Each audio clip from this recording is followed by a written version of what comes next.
ఎంతమందికి గుత్తి వంకాయ కూర ఇష్టమో చెప్పండి. ఒకవేళ ఇష్టం లేకపోతే ఒక్కసారి ఇలా కూడా ట్రై చేసి తిని మళ్ళీ చెప్పండి.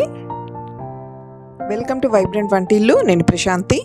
నేను 1/2 kg తెల్ల వంకాయలు తీసుకున్నాను. మీరు చిన్న సైజులో ఉండే ఏ వంకాయలతో అన్నా చేయొచ్చు. ఫస్ట్ వంకాయల్ని బాగా వాష్ చేసి సాల్ట్ వాటర్లో వేసుకోవాలి. వంకాయలకున్న తొడుమలని చూపించినట్టు కట్ చేసుకోవాలి. వంకాయ చుట్టూ ఉండే తొడిమ ఎంత పెద్దగా పొడుగ్గా ఉంటే అంత ఫ్రెష్వి అండ్ లేతవి అని, అవి చిన్నగా ఉంటే అవి ముదురువి. మనం కొనేటప్పుడు చూసి లేతవి తీసుకోవాలి. వంకాయల్లో ఉండే పెద్ద ఇష్యూ పురుగులు.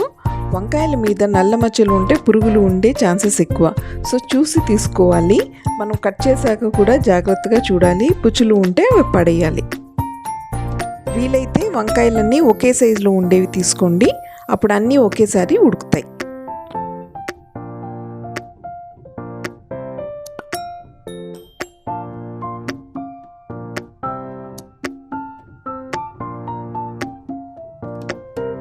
వంకాయ మసాలా కోసం ఒక ప్యాన్లో ఫస్ట్ నువ్వులు ఫ్రై చేసుకోవాలి. అవి చిటపటలాడాక స్టవ్ ఆఫ్ చేసి ఆల్రెడీ ఫ్రై చేసుకున్న గ్రౌండ్ నట్స్, వేయించిన శనగపప్పు, కొంచెం ఎండు కొబ్బరి వేసుకోవాలి. ఆ వేడి చాలు ఇవి హీట్ అవ్వడానికి.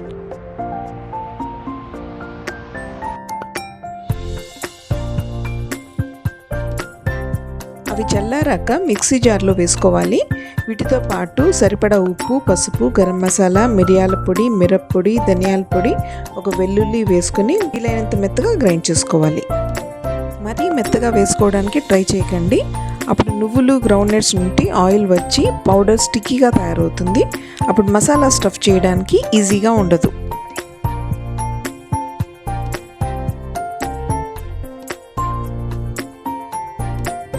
ప్రెస్ షేప్లో కట్ చేసుకున్న వంకాయల్లో మసాలా పౌడర్ వేసి గట్టిగా ప్రెస్ చేసుకోవాలి. అప్పుడు మసాలా బయటికి రాదు. మరీ ఎక్కువ స్టఫ్ చేయకండి. అప్పుడు మధ్యలో ఉన్న మసాలా సరిగ్గా ఉడకదు.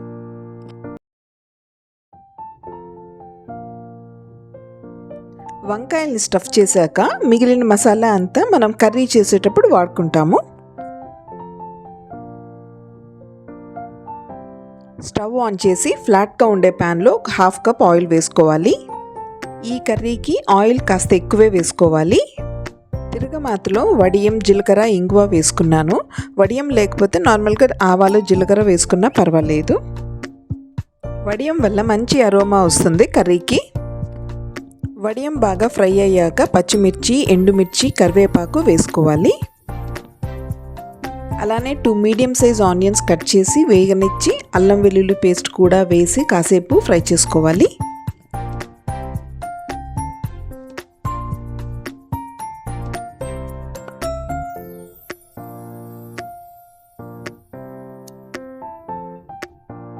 ఇప్పుడు కట్ చేసుకున్న 2 టమాటోస్ వేసి కాస్త మగ్గనివ్వాలి. ఆల్రెడీ మసాలాలో సాల్ట్ వేసుకున్నాం కదా. ఇప్పుడు వీటికి సరిపడా ఉప్పు, పసుపు వేసుకొని బాగా కలుపుకోవాలి. ఇప్పుడు వంకాయలన్నీ ఒక్కొక్కటిగా ఇలా పెట్టుకొని కాసేపు మగ్గనివ్వాలి.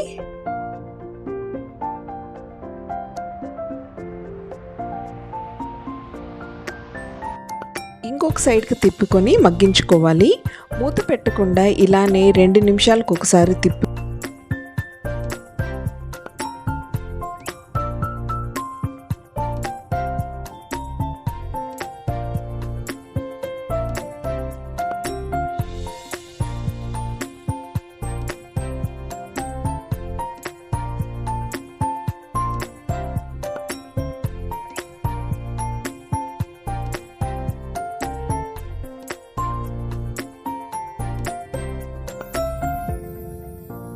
వంకాయలన్నీ బాగా కలర్ చేంజ్ అయ్యాక మూత పెట్టుకుంటే ఆవిరికి ఉడికి కాస్త మెత్తబడతాయి.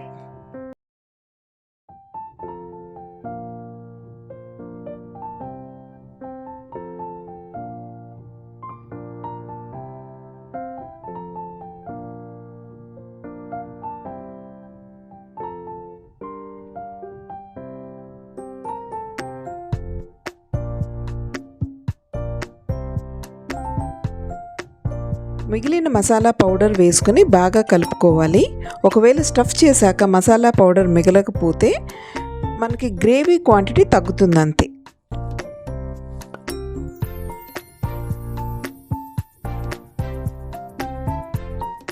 అదే నీళ్ళల్లో నానబెట్టుకున్న చింతపండు నుంచి గుజ్జు తీసి వేసుకుంటున్నాను.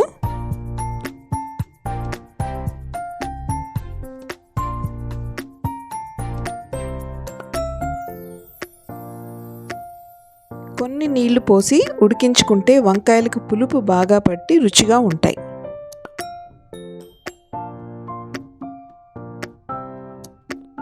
గ్రేవీ కోసం 2 to 3 గ్లాసెస్ వాటర్ పోసుకుంటున్నాను. ఇప్పుడు గ్రేవీ పల్చగా అనిపించిన వంకాయలు ఉడికేలోపు గ్రేవీ థిక్ అవుతుంది.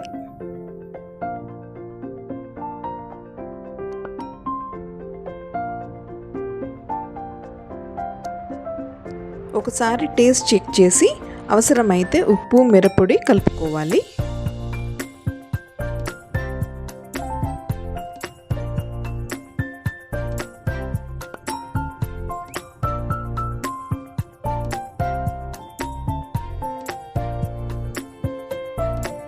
ఇంకా వంకాయలు పూర్తిగా ఉడికేదాకా మధ్య మధ్యలో అడుగంటకుండా కలుపుతూ మూత పెట్టి ఉడికించుకోవాలి.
వంకాయ పూర్తిగా ఉడికింది.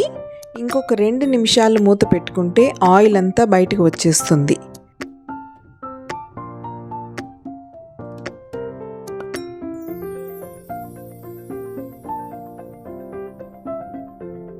ఫైనల్గా ఒక్కసారి జాగ్రత్తగా కలుపుకొని కొత్తిమీరతో గార్నిష్ చేసుకుంటే అందరూ ఎంతో ఇష్టంగా తినే గుత్తి వంకాయ కూర రెడీ.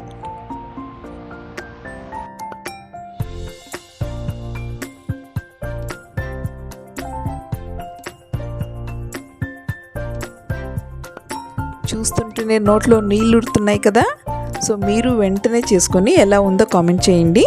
మీకు ఈ రెసిపీ నచ్చితే please don't forget to like, share and subscribe. And thanks for watching.